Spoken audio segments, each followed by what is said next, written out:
Bismillah, Assalamualaikum warahmatullahi wabarakatuh. Halo teman-teman, perkenalkan nama saya Muhammad Imam Yusuf dari Prodi Pendidikan Bahasa Arab dengan nomor induk mahasiswa 2405065010045. Dan hari ini, saya ingin mengajak kalian membahas sebuah topik yang sangat dekat dengan kehidupan kita semua, yaitu penyesuaian diri remaja.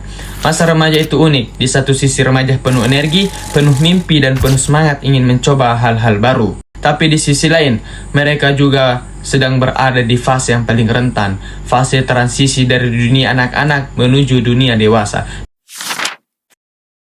Di usia inilah remaja mengalami perubahan besar, mulai dari perubahan fisik, emosi yang naik turun, tekanan sosial, hingga pencarian jati diri. Semua itu menuntut mereka untuk belajar menyesuaikan diri, baik dengan diri sendiri maupun dengan lingkungan sekitar.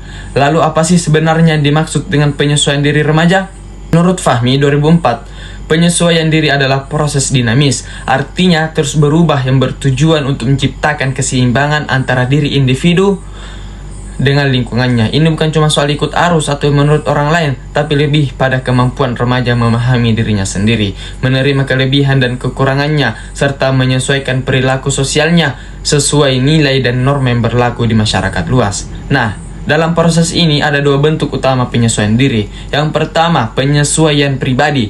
Ini adalah kemampuan seorang remaja untuk menerima dirinya apa adanya, memahami siapa dirinya, apa minatnya, apa yang membuatnya bahagia atau stres, serta bagaimana mengelola emosinya sendiri. Remaja yang punya penyesuaian pribadi yang baik biasanya punya harga diri yang sehat dan tidak mudah goyah hanya karena omongan orang. Kedua, penyesuaian sosial. Ini menyangkut bagaimana remaja berinteraksi dengan orang lain, dengan orang tua, guru, teman sebaya, bahkan masyarakat luas.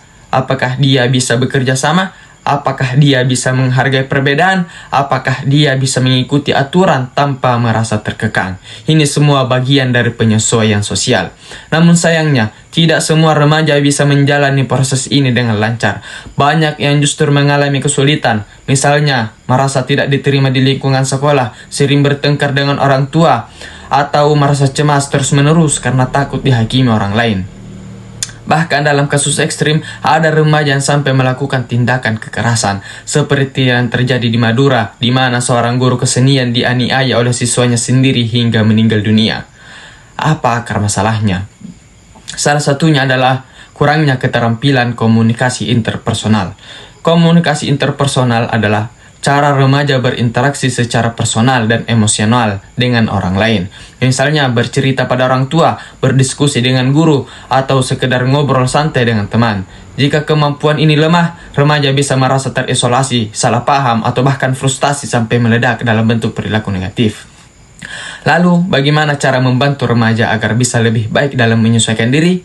Yang pertama, bantu mereka memahami dan menerima diri sendiri. Ini bisa dilakukan dengan memberi ruang bagi remaja untuk mengekspresikan perasaannya tanpa langsung dikritik atau dihakimi. Orang tua dan guru perlu jadi pendengar yang aktif, bukan hanya menjadi pemberi nasihat. Kedua, ciptakan lingkungan yang aman dan mendukung. Di rumah, penting sekali menjalin komunikasi terbuka, bukan cuma soal nilai rapor, tapi juga soal perasaan, mimpi, atau bahkan rasa takut mereka. Di sekolah, guru bisa menciptakan suasana kelas yang inklusif, di mana setiap siswa merasa dihargai dan didengarkan. Ketiga, latih keterampilan sosial dan emosional. Remaja perlu diajarkan cara berkomunikasi yang asertif tapi tidak agresif, cara menyelesaikan konflik tanpa kekerasan, dan cara mengelola stres, misalnya lewat olahraga, seni, atau bahkan teknik pernapasan.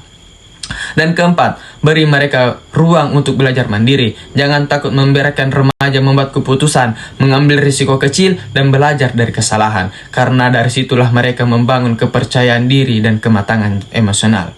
Jadi, penyesuaian diri remaja bukanlah proses yang terjadi begitu saja. Ini butuh bimbingan, dukungan, dan kesabaran dari keluarga, sekolah, bahkan masyarakat luas. Kita semua punya peran, karena di balik setiap remaja yang nakal atau pendiam, mungkin ada seseorang yang sedang berjuang menemukan tempatnya di dunia ini. Terima kasih sudah menyimak. Semoga kita semua, baik sebagai orang tua, guru, teman, atau sesama remaja, bisa menjadi bagian dari lingkungan yang membantu, bukan yang membebani.